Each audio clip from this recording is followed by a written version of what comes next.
Welcome everybody here, part of the Nonviolence International family.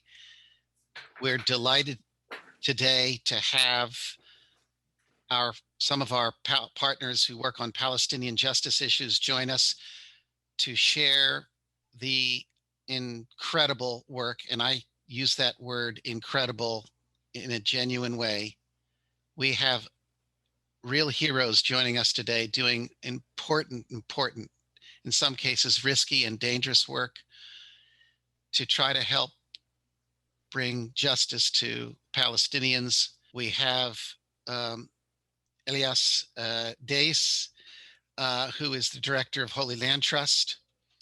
He'll speak first, and we hope that through the course of this semester and the ongoing after that we can do our utmost to promote the work of these partners, to help them in every way that we can, because the work they're doing is valuable and the situation for the Palestinians is really quite dire.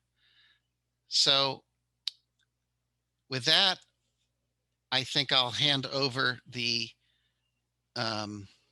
baton to Elias Deis, the director of the Holy Land Trust. Holy Land Trust is a local non-profit organization that was founded in Bethlehem, in Palestine, in 1998, around 23 years ago. During the Oslo Peace Agreement, during that time, there was a lot of negotiation about peace between Israel and Palestine, but as an organization was founded by Sami Awad, and he's a local Christian refugee, and he was a non-violence activist. He founded this organization to deal with the local challenges that is actually limiting to achieve a real peace between Israel and Palestine. We as an organization, we consider ourselves as a laboratory, we are doing a lot of tests during these 23 years and trying to find what is really needed for the local community to achieve peace. We found out that the main and the big challenge is, and the big problem that we need to address and deal with is the hatred and the fear that we inherit as a Palestinian and Israeli. Both sides are traumatized from the past experiences that we have, that is limiting our vision and blocking the vision for the future. What is the real peace that we are looking for? The peace that was signed between Israel and Palestine is more about borders, economy, relationship between Israel and Palestine, who's controlling what, but they never address the real needs of the local community. And this is our role as an organization, that we are working directly with the local Israeli and Palestinian, bringing them together to go through a deep healing and transformation journey, that we go deep into the personal fear and personal trauma that is limiting our relation and creating the lack of trust and fear from the others, which is actually motivating more violence and more hatred, and we do not see any future possibility for peace.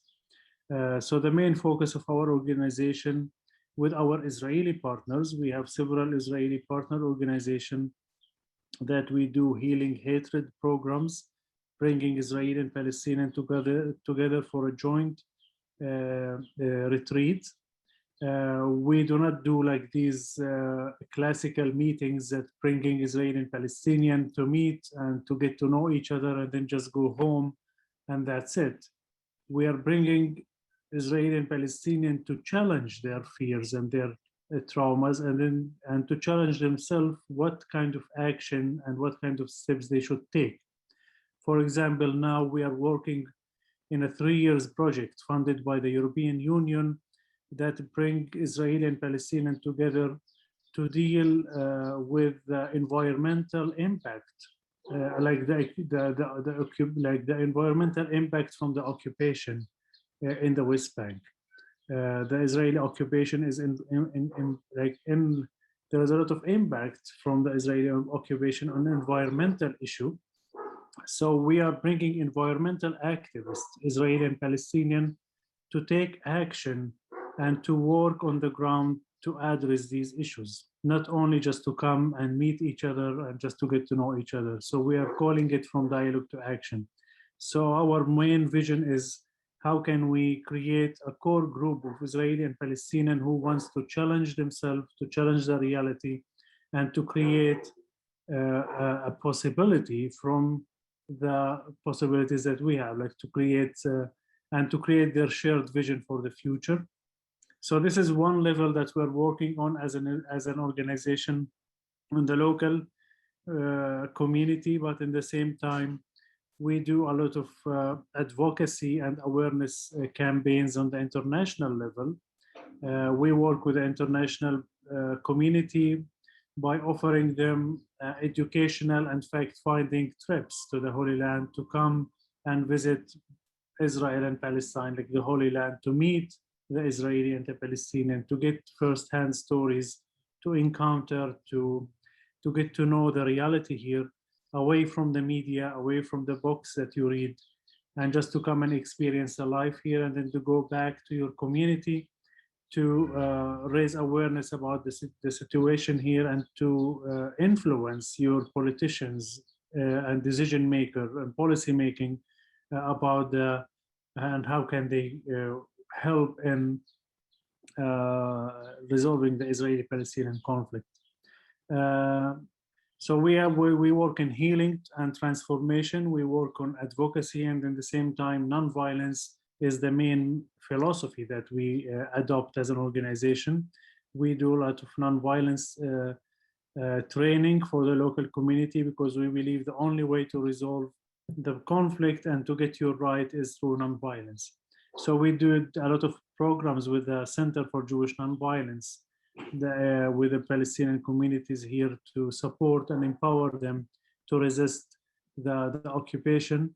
At the same time, we have an annual home rebuilding project that we rebuild homes for Palestinian that they've been demolished by the Israeli military for several reasons. So we are giving alternative to violence for these Palestinian families by rebuilding their homes in the same place, the same size, with international fund and international activists.